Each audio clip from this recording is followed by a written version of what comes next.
Wait, he's got a. You're good. We're ready? Okay, we are ready. I am Senator Savino, and I am the chair of the Banking Committee, and I'm joined by Senator Hamilton, the ranking member on the Banking Committee, and we are also joined by Senator Latimer, Senator Parker, and Senator Martins, and of course our staff here. Senator, my staff member, Brian Cunningham. I just made him a senator. Why not? We're going to announce that, Rob Gibbons on the end there. We have a short agenda. We do have one bill that has been placed on the agenda pursuant to Senate Rule 8, motion for committee consideration, which we will get to, and that is Senate Bill 6243 by Senator Hamilton. But we'll begin with the first bill on the agenda, which is a bill by Senator Squadron. So take it away, my trusty counsel, Mr. Clennahan. S5758 by Senator Squadron. An act in relation to requiring a study and report on banking products and services offered in low-income communities and the impact of traditional banks, credit unions, and check cashier services serving low-income communities. Any comments or questions?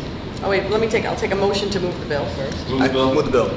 It's been moved and seconded. Any comments or questions on the bill? Yes, Madam Chair. I think this is a great bill. In parts of my section of my district in Brownsville, we have 60,000 people and only one bank. And so there needs to be a study on banking services in low-income communities where you have payday loans, which charge an exorbitant amount of money and high interest rates. And so the people who need the money the most are being charged the most money. That's something that needs to be looked into. So banks are doing business in other areas, but we need to find a way for the working poor to have banking services other than check cashing places in the community. That's something I would like to talk more about later on, Madam Chair. Thank you, Senator Hamilton. Any other comments or questions? I'm without rec.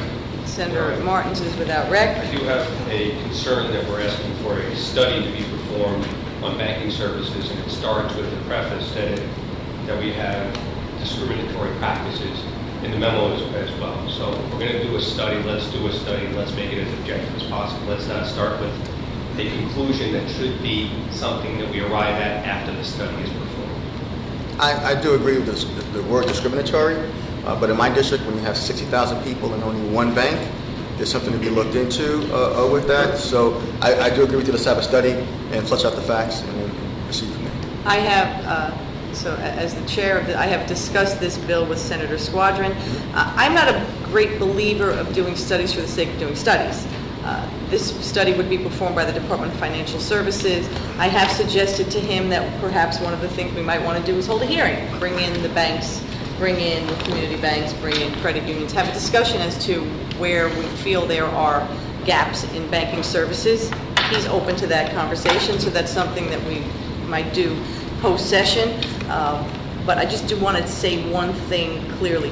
Payday loans in New York State are illegal, and if in fact they are happening in any community and it comes to our attention, we should notify the Department of Financial Services immediately. They are illegal in this state, as illegal as loan sharks.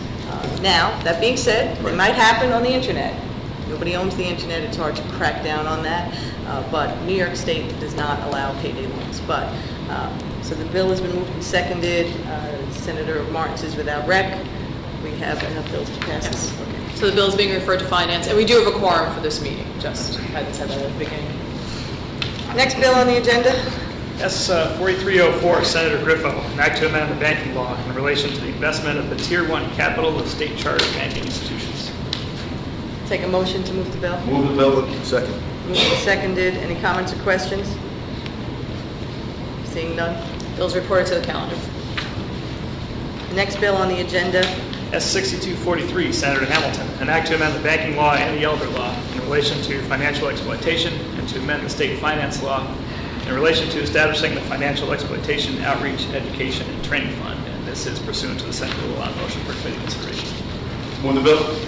It's been moved and seconded by Senator Latimer. I noticed that. Senator Hamilton, this is your bill. You've requested that it be placed on the committee agenda. Do you wish to speak on it? Yes, it's a concern in my district. We have people who bought homes for $40,000 to $100,000 that are now worth over $1 million. and they're not financially savvy, or what would I say, literate. And what's happening is we have people who are asking them to take out loans that they really don't understand, like reverse mortgages, where we have one individual, he was told, he paid off his house in full, came to this country, lived the American dream, just needed a little bit of money. So he wanted to get a reverse mortgage. He went to a lender. The lender said, we can give you the reverse mortgage because you're 65, but your wife is 58, and we cannot put her name on the reverse mortgage. So take your wife's name off the deed, and we'll give you the reverse mortgage. He takes his wife's name off the deed, he gets a reverse mortgage. 2 years pass. His wife is now 60. She wants to be put on the reverse mortgage. They told him that she cannot be put on the reverse mortgage, but they could put her name back on the deed. And when he came to my office, he had a reverse mortgage, and interest rate was like 16%. And so he thought he took out the reverse mortgage for $100,000. It was like $460,000. So we need more literacy for elder people who don't realize the value of their homes, or who do realize the value of their homes, but don't realize financial instruments that are being presented to them. And it could be a nightmare when you work all your life to buy a home. And when you do buy the home, someone offers you a financial instrument to defraud you of your property. So I think we need to have more awareness in certain communities on financial literacy. And it's for seniors who may not have the education as far as literacy to understand the products that they're signing. I know for reverse mortgage you had a class that's conducted by HUD. But it's a limited class. It doesn't really tell you a lot on what the reverse mortgage. They explain the reverse mortgage, but people don't understand the interest rates that accrue. Basically, a reverse mortgage is a credit card you don't pay back, and it just keeps compiling and compiling and compiling interest to the point where the children are not getting anything. And if anything, some children owe the bank money because the reverse mortgage has gone over the market value of the home. So I think this is something needed in our community in New York State, to make sure families aren't defrauded out of their parents' life work. Any other comments or questions? I think we just wanted to, I'm sorry. I think we just want to clarify, because this is very similar, if not the same, as a former Valesky bill of past years that I know a lot of the stakeholders have dealt with, Right. and we passed in this House. This does not impact that bill. That bill has passed this House, and this may be, I think Senator Hamilton had the new concerns from his district that were maybe not addressed in that, but our final version of the Valesky bill, so you can continue the conversation, but we just didn't want that to impact or have any confusion on that bill, and this bill is being referred to Finance. Thank you. Next bill on the agenda. Right. S-7062, Senator Sanders, an act to amend the financial services law in relation to establishing the State Financial Literacy Commission. Move the bill. Bill's been moved Second. and seconded. Any comments or questions? Is that right?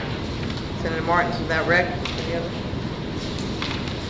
The bill is being reported to the calendar. Okay. S-7183, Senator Spina, an act to amend the banking law in relation to the definition of consummation of a mortgage loan. Move the bill. Bill's been moved. Will the bill sponsor you with some questions? Second. Moved and seconded. Any comments or questions? The bill is being referred to the calendar. Okay. All right. S-7184, Senator Spina, an act to amend Chapter 526 of the laws of 1998, amending the banking law relating to participation in the Banking Development Districts Program in relation to extending the effectiveness thereof. Move the bill. Second. Comments or questions? And the bill is being reported to the calendar. And the final bill on the agenda. Finally, 7434, Senator Klein, an act to amend the banking law in relation to establishing a statewide electronic database of foreclosed residential real property, and to amend the real property actions and proceedings law in relation to authorizing the Attorney General to enforce the duty to maintain foreclosed property. Move the bill. Second. Moved and seconded. Any comments or questions? Do you have a comment or a question? Well, Vote. I have a comment, Okay. and I am without rec on this. I have met with the Attorney General's office on this. I'm clearly on record as being concerned with regard to this bill. I saw a report recently where there was a press conference held where this bill was described as requiring banks, once they foreclose on properties, to maintain the properties. This bill does more than that. If it just did that, if it just requires that banks who foreclose on properties have to maintain properties. That means the bank owns it, and they should have to do that, and I would support it. This bill does more than that. It requires banks to proactively engage and maintain properties that they do not yet own.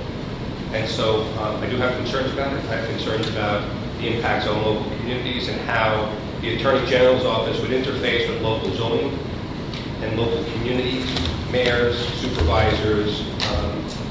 And so I'm going with that route. I see that it's being referred to finance. I'll have another opportunity to revisit it there as well. But I would hope that the sponsor would take those concerns into consideration, because there is a line there. Certainly if the bank owns it, I expect that they're going to have to maintain it, and there should be strict adherence to that, because they are impacting local communities no more so than any other owner of the property has to maintain their property. But if we're going to put an obligation on the bank that precedes their ownership interest, then we have to be careful as to where that is as well. That's just my concern. So I am that. Concerns? I just want to say, Senator Martin brought up a good issue of the foreclosure proceedings, and that it takes almost 4 years now to foreclose on the property. So there's something that maybe in the future we can look into, in that you have properties that are lying vacant for a 4-year period of time before they can be foreclosed on. Residents now, mortgage holders, know that they can live in a house for 3 or 4 years without paying the mortgage. Some people do leave the house and it becomes dormant, and they waste and sometimes vandalize. So that's something to look at, if we can find a way to maybe shorten the process for foreclosure proceeding. So this way the banks are not held liable for the property, and then the property won't lay dormant for a prolonged period of time, adversely affecting the community in which the house is located. We are in complete agreement. I'm sure Senator Klein will be more than happy to address the concerns that were raised by Senator Martins. But the 2009 Foreclosure Act that was passed and enacted by this legislature, signed by the previous governor, and then amended again afterwards, does address the issue of, after the foreclosure process is completed and a bank does take control of the property, they are responsible for maintaining the properties in good repair pursuant to local guidelines.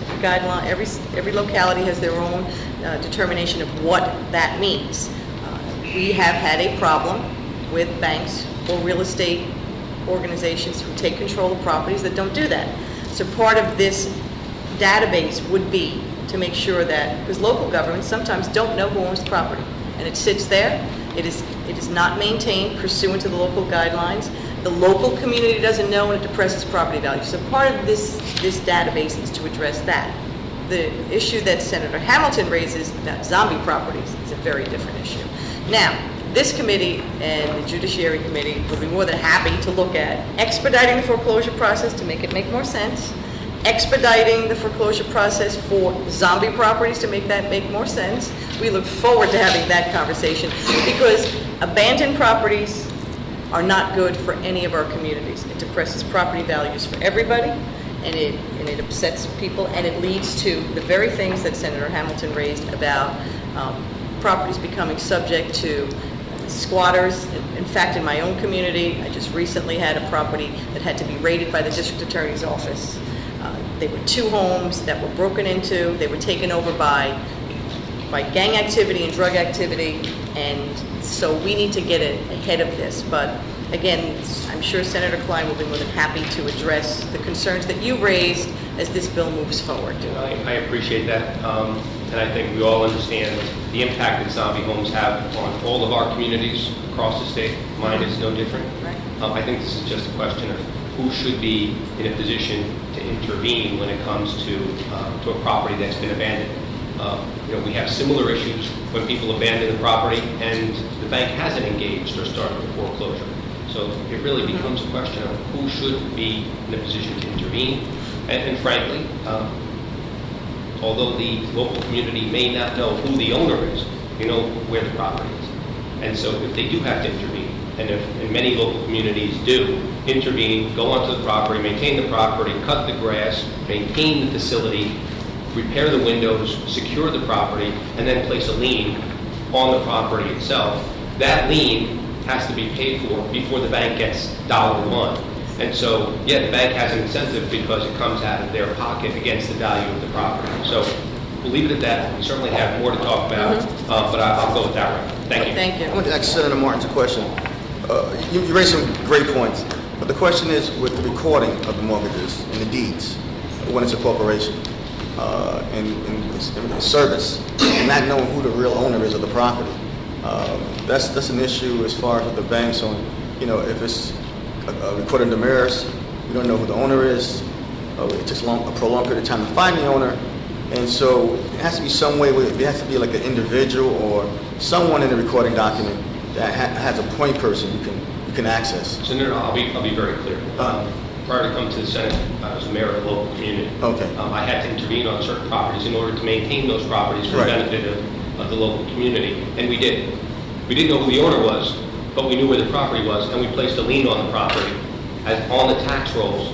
So when that house was eventually sold, either through foreclosure or through any other measure, the community received its money back. So, there is a mechanism where even if you don't know who the owner is, you have the ability to secure the investment that the community made in securing that property against the property itself. But not every community does this. So Right. you were very proactive when you were the mayor of Mineola. There are other counties. The city of New York is not as proactive. The New York City Department of Buildings is probably the least proactive. Right. And then we have the added problem of counties around the state are trying to adopt their own approach at this. There are some counties that are deciding that they're going to impose fines against the owners of the property or the banks that own the property. So I believe what we need to do is come forward with a comprehensive solution to this problem. We're not going to solve it here today, Right. but Madam we Chairman. acknowledge Thank you. that we have it. Thank you. And that is And the bill is any other referred to comments? finance. No? The bill is referred to finance. That is the last bill on the agenda today. So I Thank thank you. all of you for Thank you, Madam Chair. attending, and Anybody has vote sheets for me? any vote sheets, pass it down to Barbara. Thank you, we are done. Thank you, sir.